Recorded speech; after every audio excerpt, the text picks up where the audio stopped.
할렐루야. 장별로 알아가는 성경 이야기. 오늘은 사사기 시작해 보도록 하겠습니다. 사사기는 7번의 전쟁과 7번의 징계가 있었습니다. 그래서 사사기의 핵심 단어는 순환입니다. 그래서 범죄하고 범죄를 통해서 징계가 오고 징계를 통해서 고통이 다가오면 그제서야 이스라엘 백성들이 하나님 앞에 회개하죠. 그러면 하나님께서 또 불쌍히 여기셔서 그들을 구원하셔요. 구원하시고 또 사사가 죽으면 다시 이들이 자기 소견에 옳은 대로 하나님을 섬기면서 죄 범죄를 하게 되는 핵심 단어가 순환입니다. 사사기의 핵심 구절은 21장 25절. 그때에 이스라엘의 왕이 없으므로 사람이 각기 자기의 소견에 옳은 대로 행하였더라.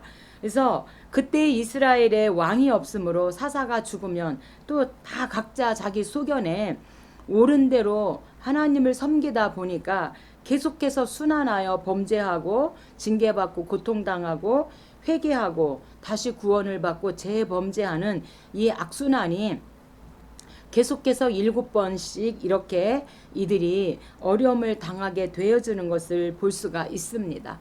사사기의 핵심장은 2장입니다. 2장은 영적 상황이 우상 숭배입니다.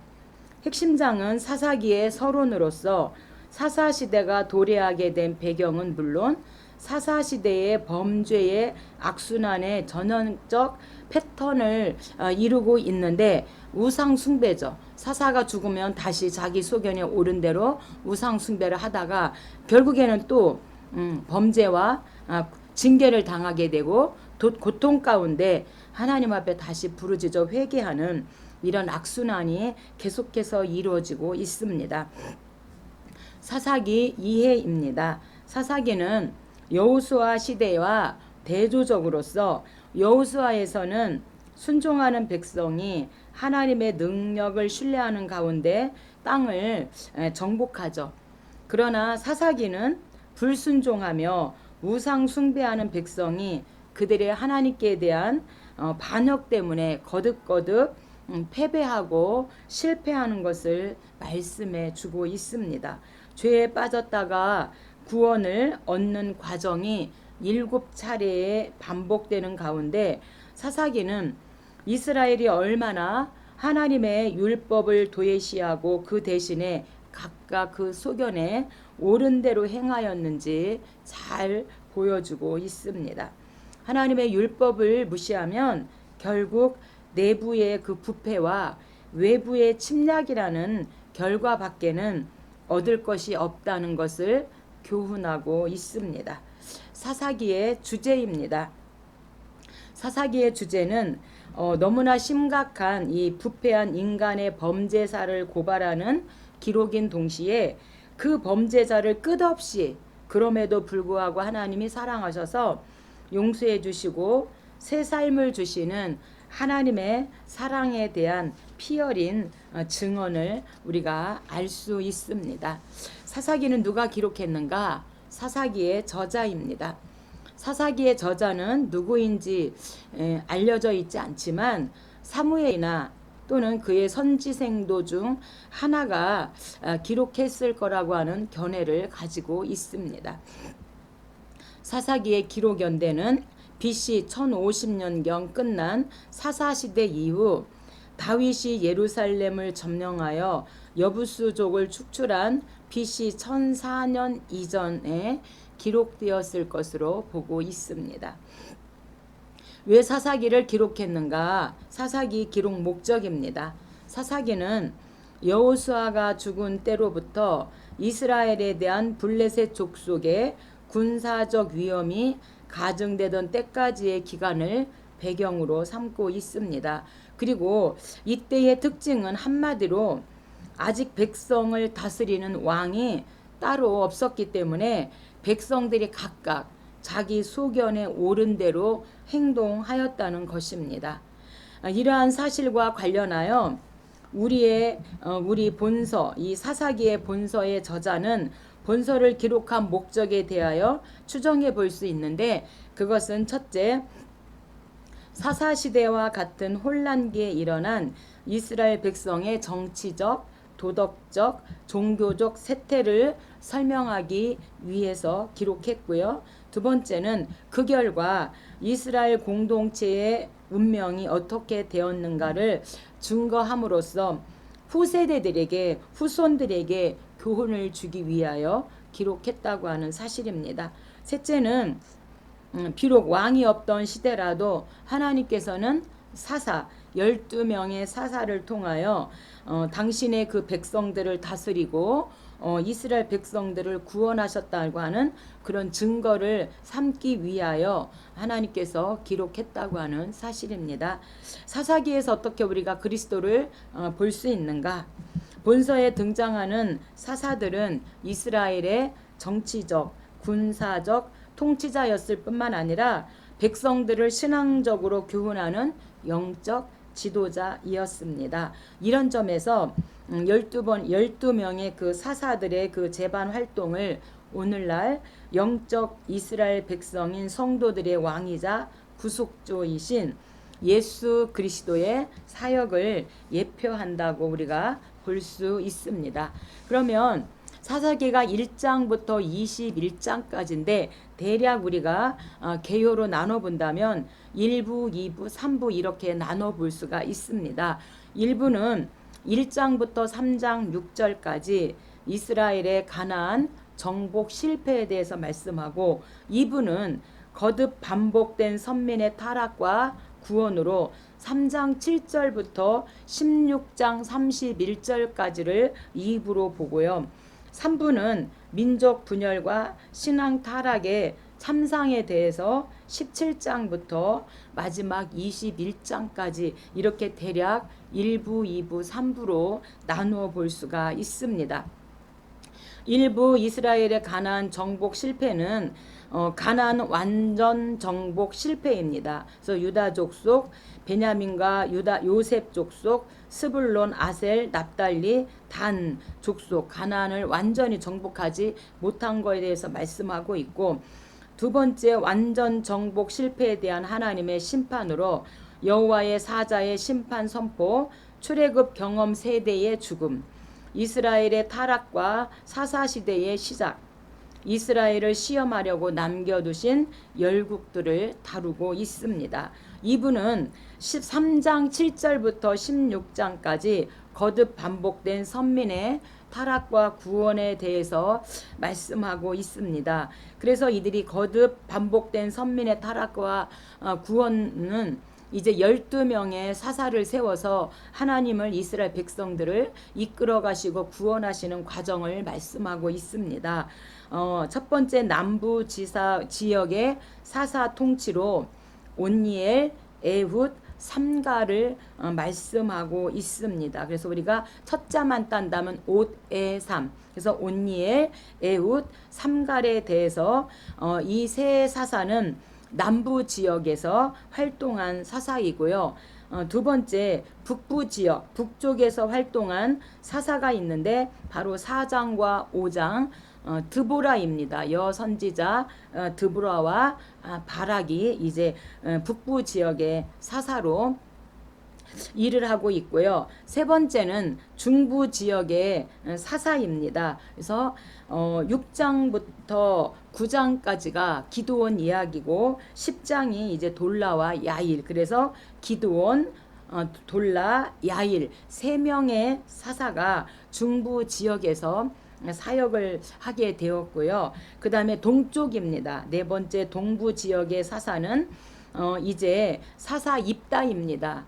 입다의 그 구원 사역을 우리가 입다를 통해서 하나님이 일하시고, 다섯 번째는 북쪽입니다. 북부 지역의 사사로서 입산, 엘론, 압돈 이 세 명의 사사가 북쪽에서 또한 사역을 하고 있고, 여섯 번째 서쪽입니다. 서부 지역의 사사로서 이제 삼손입니다. 그래서 13장부터 16장까지가 삼손 이야기입니다. 3부입니다. 3부는 민족 분열과 신앙 타락의 참상으로서 이제 우상 숭배의 죄입니다. 그래서 미가의 집에 이제 미가가 우상을 돈으로 이제 우상을 부어 만들게 되는 미가 우상이죠. 그래서 개인의 우상 숭배와 더불어서 전 지파가 이제 우상 숭배를 하게 되어지는 우상 숭배의 죄고요. 두 번째는 패륜의 죄입니다. 그래서 개인의 패륜 행위와 전 종족의 패륜 행위가 이제 그 제사장을 통하여 이루어지고요. 세 번째는 동족 상잔의 죄입니다. 그래서 전 이스라엘과 베냐민 지파의 전쟁과 또 전후 이스라엘이 이제 혼란기를 겪게 되어집니다. 그래서 1장부터 21장까지 이 사사기인데, 사사기는 이제 12명의 하나님이 사사를 통해서 7번의 그 전쟁을 이제 또 막아주시고 그들을 구원해 주시는 것을 볼 수가 있습니다. 그래서 사사기는 약 360년 동안, 그래서 오히려 왕정 시대보다도 더 길게 간 게 사사시대입니다. 사사시대에 약 360년간 이루어진 사건들로 이스라엘 백성들이 지도자였던 사사들에 의해 통치 과정을 기록하고 있습니다. 뿐만 아니라 이제 이스라엘이 타락하게 된 과정과 그로 인해서 심판을 받게 되고 다시 또 회개하는 과정이 순환이죠. 그래서 또한 사사들이 어떠한 목적으로 탄생하게 되었는가를 설명해 주고 있습니다. 그리고 3장 7절부터 16장까지 2부이죠. 이스라엘 백성의 그 7번에 걸친 그런 반역과 심판이 반복돼요. 그래서 이제 이게 순환. 그래서 이들이 하나님 앞에 범죄함으로 말미암아 이들이 징계를 당하고 징계를 통해서 이들이 고통당하고 그제서야 하나님 앞에 이제 고통 가운데 회개할 때 하나님께서 이제 12명의 사사를 세워서 이들을 구원하고, 그러면 또다시 사사가 죽고 나면 또 범죄하는 이런 악순환이 360년 동안 계속적으로 이루어졌다고 하는 것이 사사 시대입니다. 뿐만 아니라 이 사사시대는요, 이스라엘 백성들이 이제 타락이 우상 숭배뿐만 아니라 하나님께 대한 그 신앙이 무감각해졌었다고 하는 거예요. 그래서 그들이 정말 공동체 생활 이런 거 제대로 하지 못하고 같은 정말 족속끼리 동족 상잔의 비극을 불러올 정도로 이제 그 베냐민과 지파와 전쟁하게 되어지면서 사사기가 끝나는 이런 아픔이 사사기입니다. 사사기는요 7번의 전쟁이 있었는데, 첫 번째 메소보다미아 왕입니다. 두 번째는 모압 왕, 세 번째는 블레셋, 네 번째 가나안 왕, 미디안, 암몬, 블레셋, 이렇게 7번의 전쟁을 통해서 하나님께서 이들을 다시금 회개하고 돌아올 수 있도록 하시고 구원자는 오직 하나님 아버지밖에 없다는 것을 이제 그 2세대들에게 다시금 알려주는 것이 사사기입니다. 1장입니다. 1장은 정복 상황입니다. 여호수아가 죽은 후에 아직 미정복 상태로 남아있는 땅들이 많이 있잖아요. 그래서 미정복 상태로 남아있는 그런 가나안 땅에 대한 정복 사실을 소개하고 있습니다. 그런데 하나님께서 이제 반드시 이스라엘 백성에게 가나안 족속을 철저히 진멸하라고 하나님께서 명령하시고 말씀하셨음에도 불구하고 이스라엘 백성들이 그 말씀에 순종하지 못했다고 하는 사실입니다.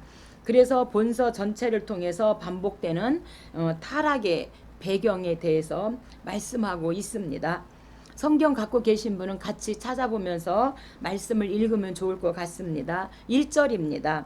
여호수아가 죽은 후에 이스라엘 자손이 여호와께 여쭈어 이르되 우리 가운데 누가 먼저 올라가서 가나안 족속과 싸우리이까, 이렇게 하나님께 물었더니 하나님께서 유다가 올라갈지니라, 보라 내가 이 땅을 그의 손에 넘겨 주었노라 하시니라. 그래서 이제 유다 자손이 예루살렘을 쳐서 점령하여 칼날로 치고 그 성을 이제 불살르게 되어지는 가나안 땅을 정복하는 정복 상황에 대해서 하나님께서 말씀하고 있습니다. 물론 8절에 유다 자손이 예루살렘을 쳐서 정복했지만 그러나 완전 예루살렘이 완전 정복한 때는 이제 다윗 시대에 완전히 가나안을 정복하게 되어집니다. 부분적입니다. 유다가 정복한 것은 17절입니다. 유다가 그의 형제 시므온과 함께 가서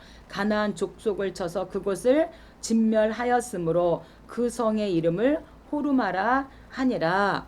그리고 나서 이스라엘이 이제 강성한 후에야 이 가나안 족속에게 노역을 시키고 다 쫓아내지 아니하였더라. 하나님께서 분명 신명기 7장에서 이 세대들에게 너희가 가나안 땅에 들어가면 반드시 가나안 족속과 혼합하지 말아라. 다 내보내고 다 죽이라고 그렇게 명령하시고 신명기 13장에서 절대로 우상 숭배하지 말라고 이렇게 이미도 모세 때 모세가 죽기 전에 1차, 2차, 3차 고별 설교를 이 세대들에게 했음에도 불구하고 이스라엘 이 백성들이 이제 가나안 전쟁에서 이기고 강성한 후에 반드시 다 쫓아내야 되는데 가나안 족속에게 노역을 시켰고 다 쫓아내지 아니하였더라. 그래서 하나님 말씀에 불순종을 했는데 왜 불순종을 했는가? 이 가나안 족속이 노역을 했다는 거예요. 노역을 시키는 그 유익 때문에 하나님이 다 죽이라고 했는데 다 죽이지도 않고 쫓아내지도 않고 오히려 그들에게 노역을 시키는 그 유익 때문에 하나님 말씀에 불순종함으로 말미암아 언제나 이 가나안 족속들이 가시 같은 존재로 어렵게 하는 것을 우리가 계속적으로 이제 알 수가 있습니다. 이렇게 유다 자손을 통해서 가나안 땅을 정복하고 2장입니다. 2장에 이제 여호수아가 죽은 다음에 이스라엘 백성들의 영적 상황은 어떠했는가를 말씀하고 있는데 이스라엘 백성들의 영적 상황은 정말 우상 숭배였어요. 우리가 여호수아 24장에서 신앙 서약을 하잖아요. 지도자들을 불러놓고 신앙 서약을 하고 그다음에 온 백성을 불러놓고 신앙 서약을 하면서 나와 내 집은 오직 하나님만 섬기겠다. 오늘 너희들 선택하라. 그랬더니 모든 백성이 우리도 너와 함께 오직 하나님만 섬기겠다고 이렇게 신앙 서약을 했음에도 불구하고 여호수아 같은 지도자가 없다 보니까 이스라엘 백성들이 그 가나안 백성들이 가나안 족속들이 섬겼던 그런 우상을 숭배하면서 하나님 앞에 범죄하는 것을 우리가 2장을 통해서 알 수가 있습니다. 하나님께서 이럴까봐 신명기 13장에서 반드시 우상 숭배를 진멸하라.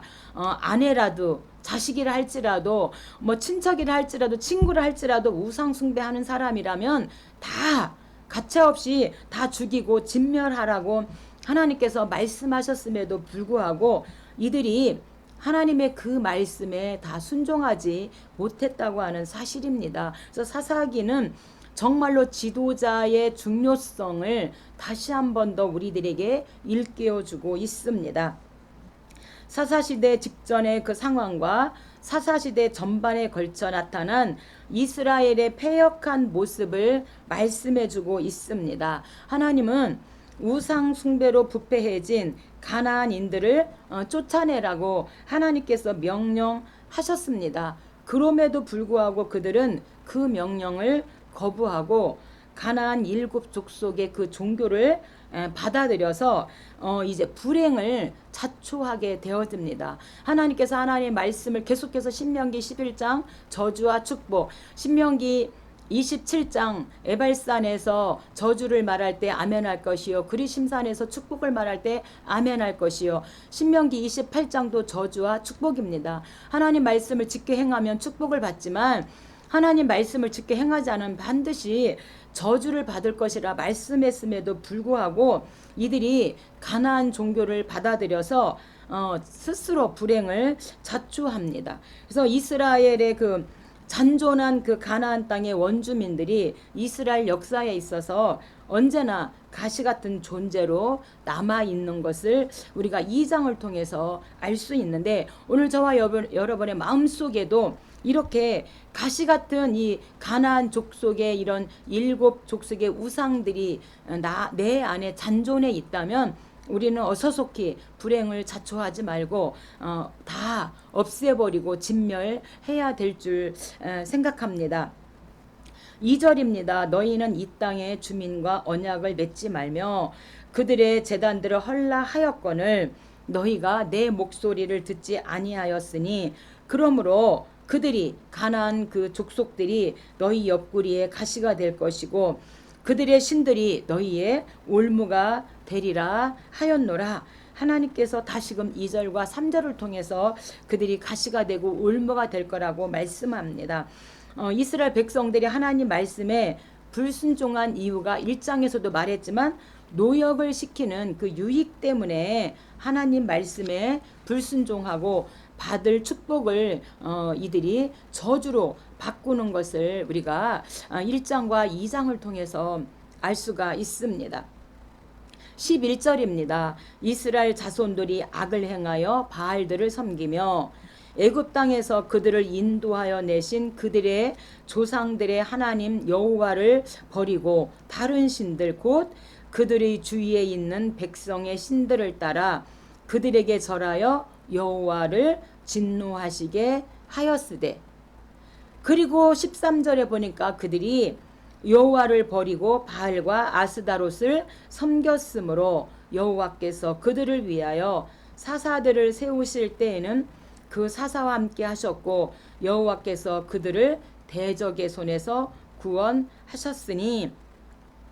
이스라엘 백성들이 가나안 땅에서 바알과 아스다롯 그 주변에 있는 모든 신들을 섬김으로 인하여서 하나님께서 이제 대적들을 그들에게 허락하셨는데, 그게 이제 3장부터 우리가 삼손의 마지막 사사인 삼손까지 12명의 사사를 다루고 있습니다. 이들이 영적 상황이 우상 숭배이죠. 그러므로 말미암아 이제 3장에서 하나님께서 온니엘, 에훗, 삼갈의 3명의 사사를 세워서 이스라엘 백성들을 다시금 구원하시는 하나님의 구속사를 우리가 알 수 있습니다.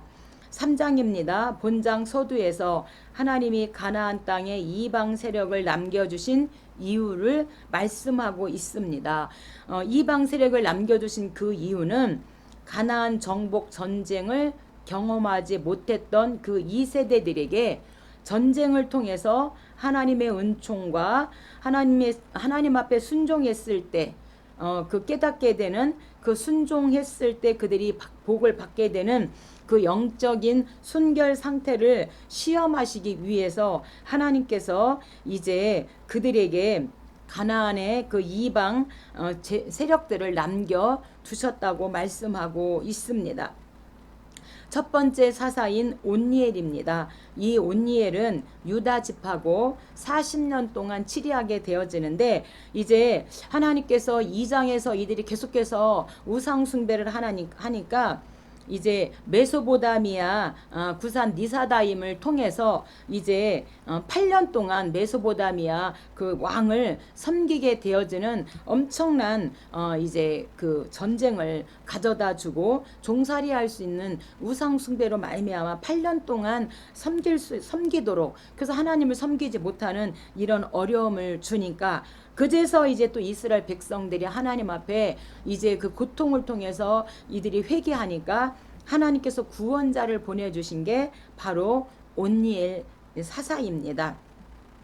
이스라엘 백성이 우상을 섬김으로 하나님께서 메소보다미아 왕을 통해서 8년 동안 압제하게 하십니다. 그 후 온니엘을 통해서 메소보다미아를 치게 하고 이제 온니엘과 함께 40년 동안 이제 평안한 세월을 누리게 하시는 하나님의 구속사를 볼 수가 있습니다. 1절입니다. 여호와께서 가나안의 모든 전쟁들을 알지 못한 이스라엘을 시험하려 하시며 이스라엘 자손의 세대 중에 아직 전쟁을 알지 못하는 자들에게 그것을 가르쳐 알게 하려 하사 남겨두신 이방 민족들은 블레셋의 5군주들, 5방백이죠.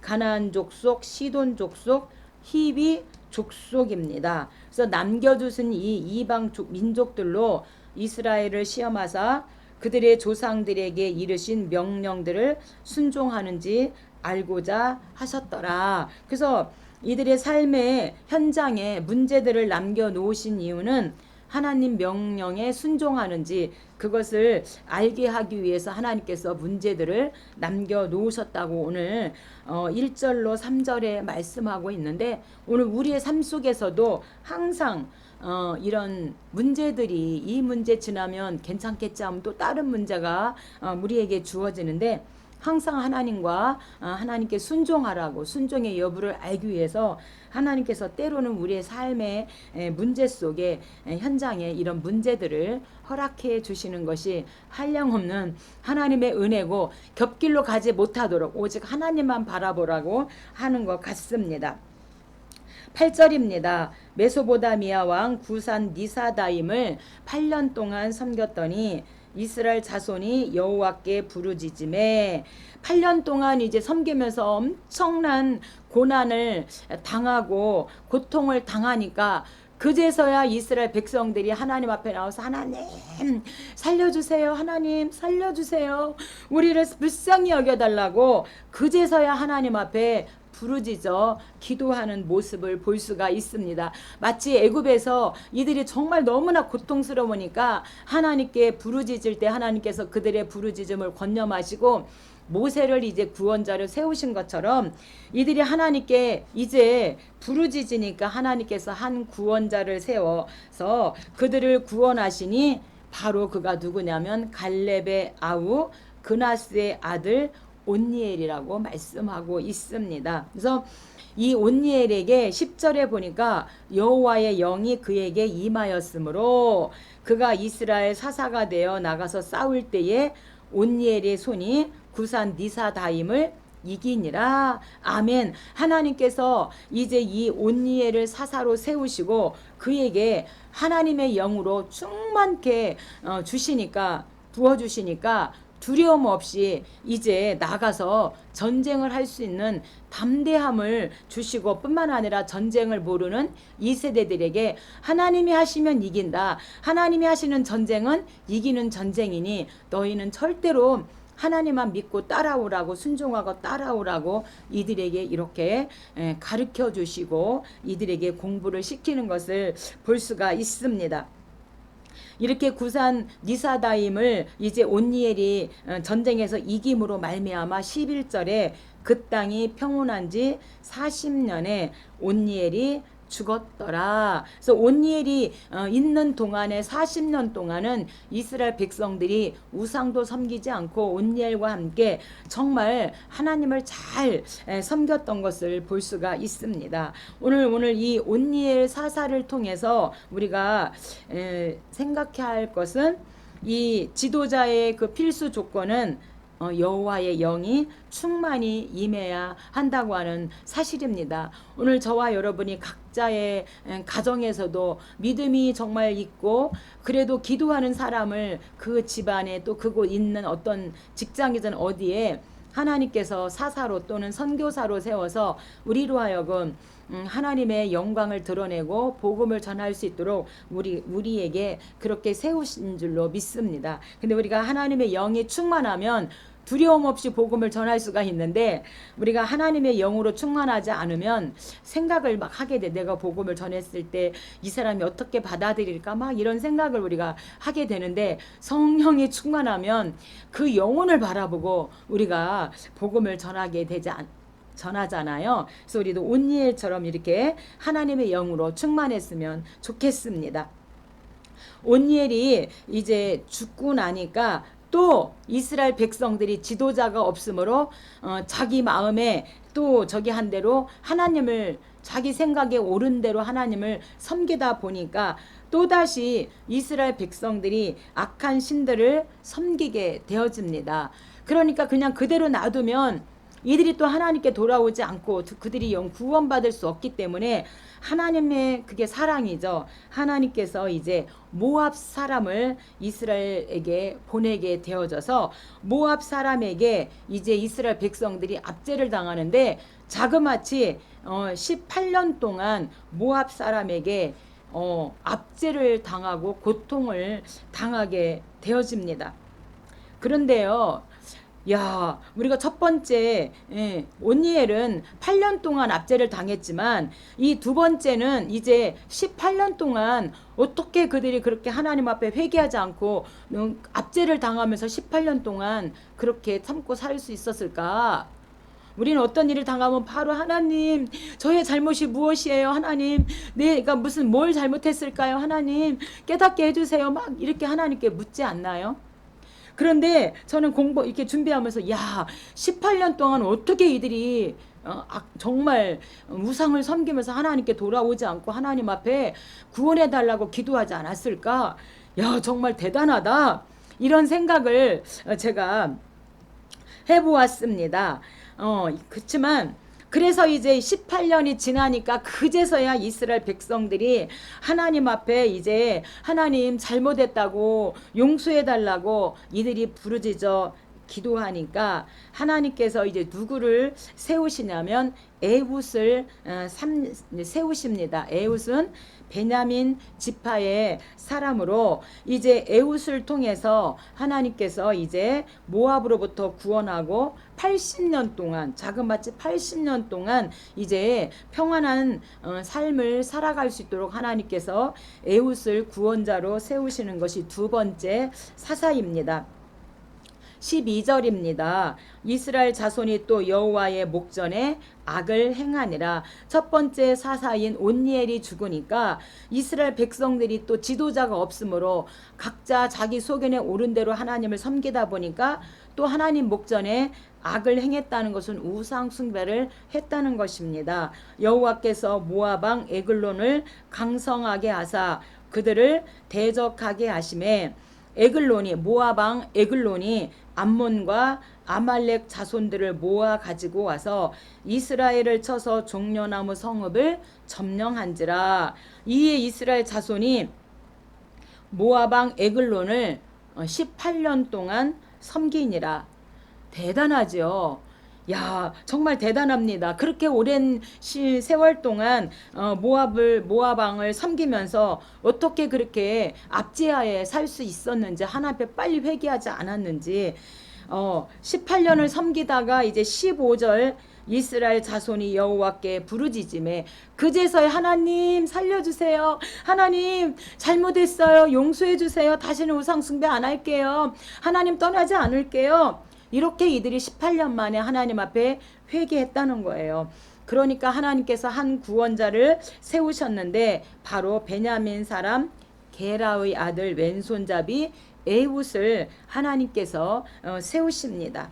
21절 에훗이 왼손을 뻗쳐 그의 오른손 허벅지 위에서 칼을 빼어 왕의 몸을 찌르매 왕이 땅에 엎드려져 죽었더라. 그래서 이 모압 왕이 이제 땅에 엎드려져 죽게 되어지고요.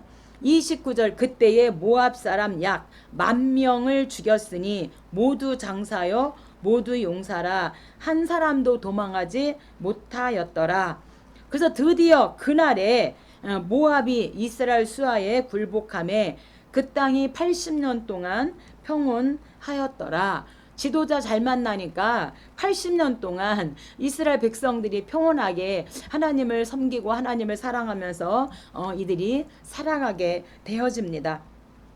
그런데 이제 80년이 지나고 에훗도 이제 죽게 되어지죠. 그러니까 또 이스라엘에 또 이제 지도자가 없어요.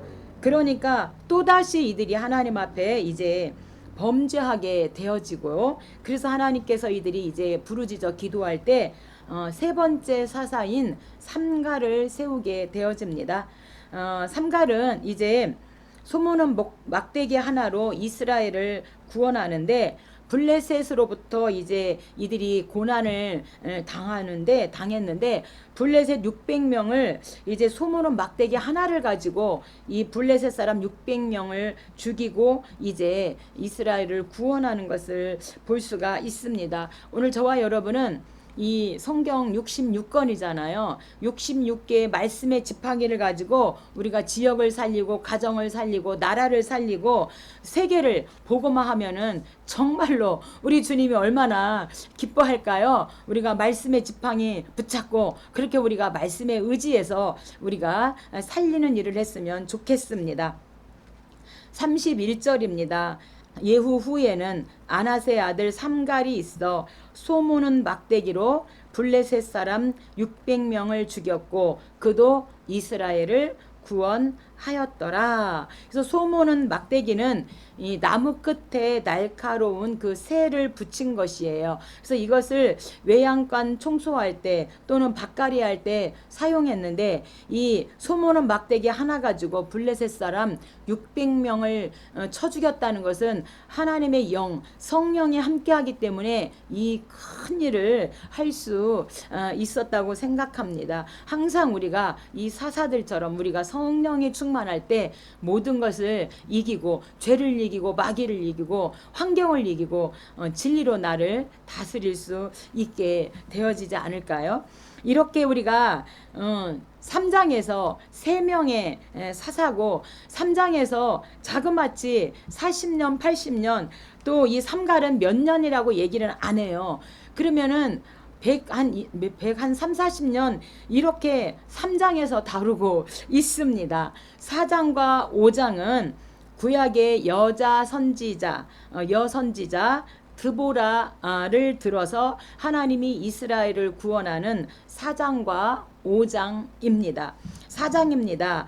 승리입니다. 드보라와 바락을 통해서 하나님께서 이제 가나안 왕 야빈으로부터 이스라엘을 구원하는 하나님의 놀라운 구원의 역사가 4장에서도 일어납니다. 드보라는 여선지자로서 가나안의 압제 아래에 있는 백성들을 바락의 도움을 얻어서 구원해내는 놀라운 역사가 일어나고요. 40년 동안 이제 드보라와 함께 이들이 태평성대를 누리게 되어집니다. 하솔에 거하며 이스라엘을 괴롭혔던 가나안 왕 야빈을 진멸한 과정을 말씀하고 있습니다. 여기서 주목할 만한 사항은 여자들, 그러니까 드보라 여자의 그 활약이 돋보인다는 점입니다. 또한 바락 장군이 자신의 힘만을 믿지 않고 하나님이 세우신 여사사 이 드보라를 도와서 함께 이 가나안 야빈 왕을 물리쳤다고 하는 사실입니다. 이렇게 합력하여 선을 이루는 것은 믿음이 바로 승리의 원인으로 작용한 것을 우리가 알 수가 있습니다. 1절입니다. 에훗이 죽으니 이스라엘 자손이 또 여호와의 목전에 악을 행하매 가나안 왕 야빈을 그의 손에 파셨으니 이렇게 지도자가 죽으면 이들이 또 지도자가 잡아주지 않기 때문에 어떻게 해야 될지 어느 길로 가야 될지 이들이 몰라요. 그래서 항상 또 세대는 바뀌잖아요. 그러다 보니까 이들이 계속해서 우상 숭배를 하고 풍요의 신을 따라가게 되어집니다. 그래서 어떻게 이럴 수가 있을까? 하지만 세대가 바뀌고요. 사실 또 이 사사시대의 백성들이 곧 나라고 생각합니다. 우리도 하나님의 한량없는 은혜로 이렇게 살아가지만 우리가 때로때로 하나님의 그 은혜를 잊어버리고 때로는 막 내가 내 생각 내 마음대로 살아갈 때가 참 많이 있고 내 안에 그렇게 수많은 우상들 보이진 않지만 우리가 어떤 형상 앞에 절하진 않지만 내 안에 하나님보다 더 사랑하는 것들이 너무도 내 안에 내가 너무도 많아서 이렇게 우리가 나 역시 하나님 앞에 범죄하고 나아갈 때가 얼마나 많은지 이 사사기를 통해서 우리가 자신을 좀 보았으면 저부터 좋겠습니다. 4절입니다. 그때 랍비도세 안에 여선지자 드보라가 이스라엘의 사사가 되었는데 드보라가 사람을 보내어 아비노함의 아들 바락을 불러다가 너는 납달리 자손과 스불론 자손 10,000명을 거느리고 다볼산으로 가라. 그래서 처음에는 이 드보라가 바락을 밀어주려고 했어요.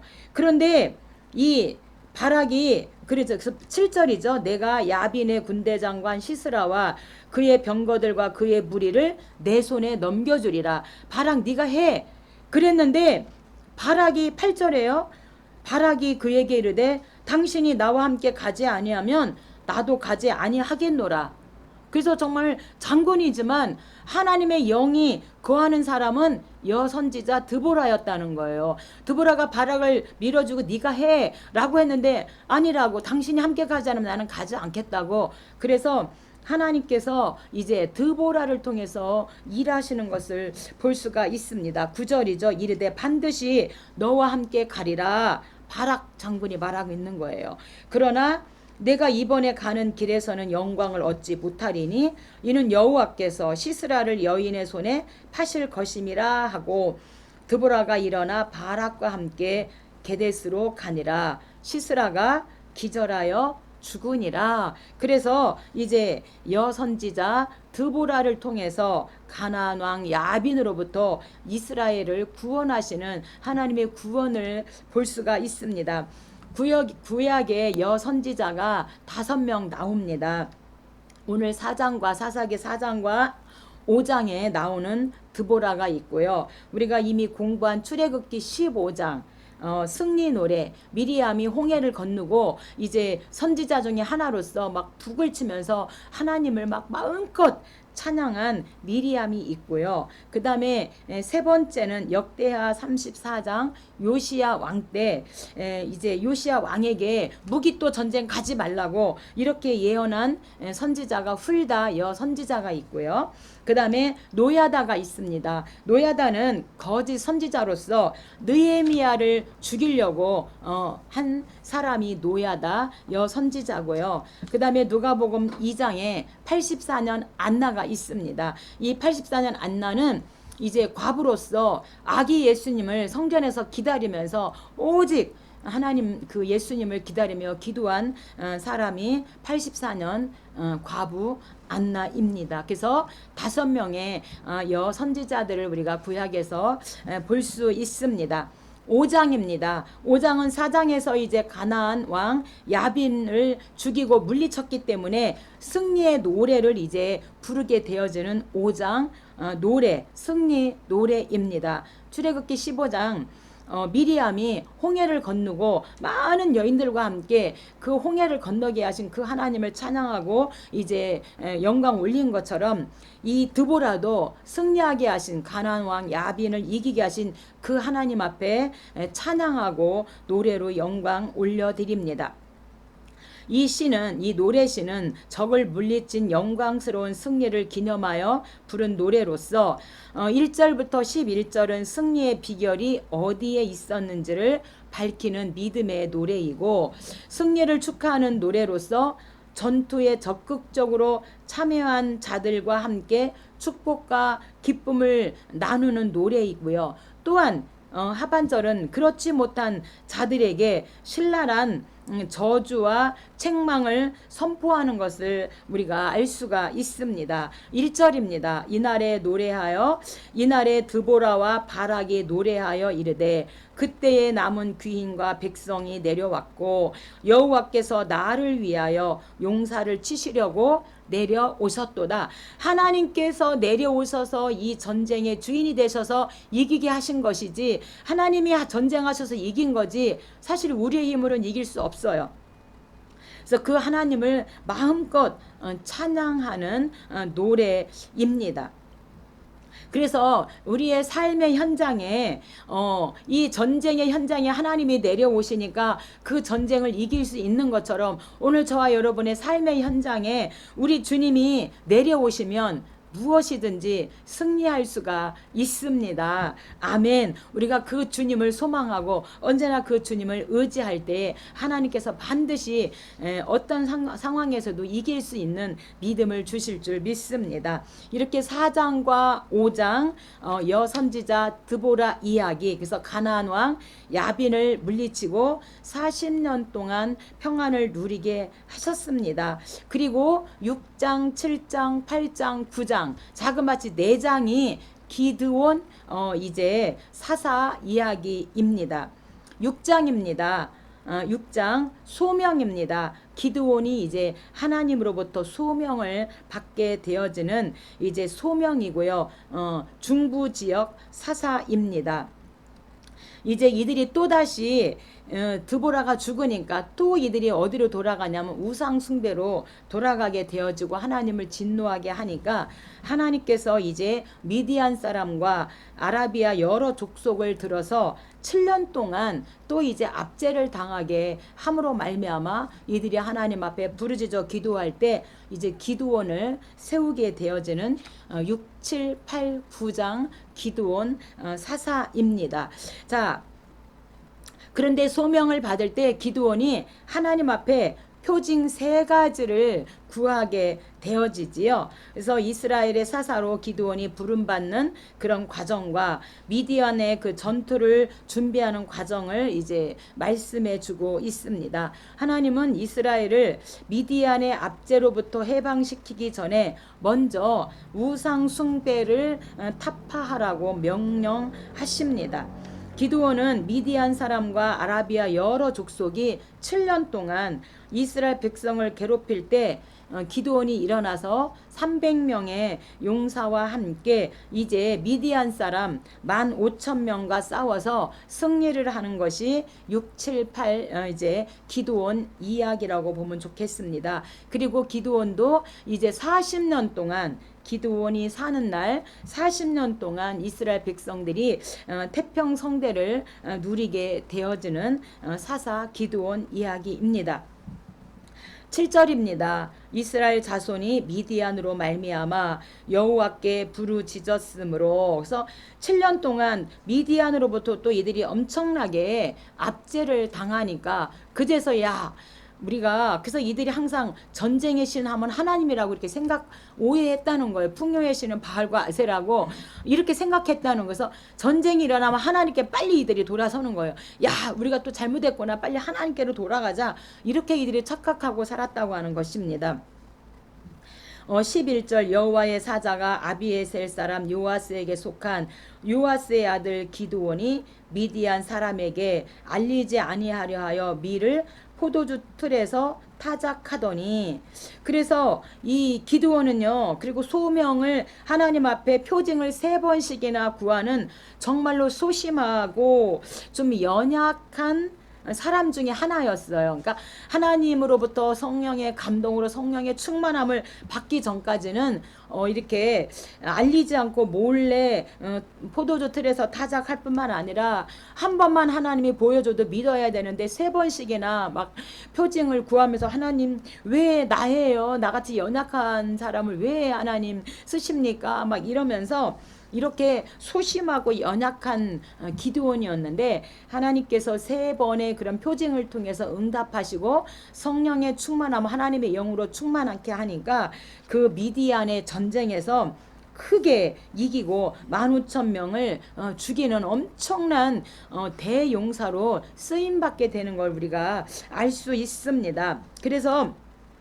저뿐만 아니라 우리의 자녀들도 때로는 기드온처럼 연약하고 소심하다 할지라도 하나님이 성령의 충만함을 주시고 하나님이 쓰시면 기드온처럼 큰 용사가 되게 될 줄로 저는 확신합니다. 12절입니다. 여호와의 사자가 기드온에게 이르되 큰 용사여 여호와께서 너와 함께 계시도다 하매 기드온이 그에게 대답하되 므낫세 중에 극히 약하고 가장 작은 자니이다.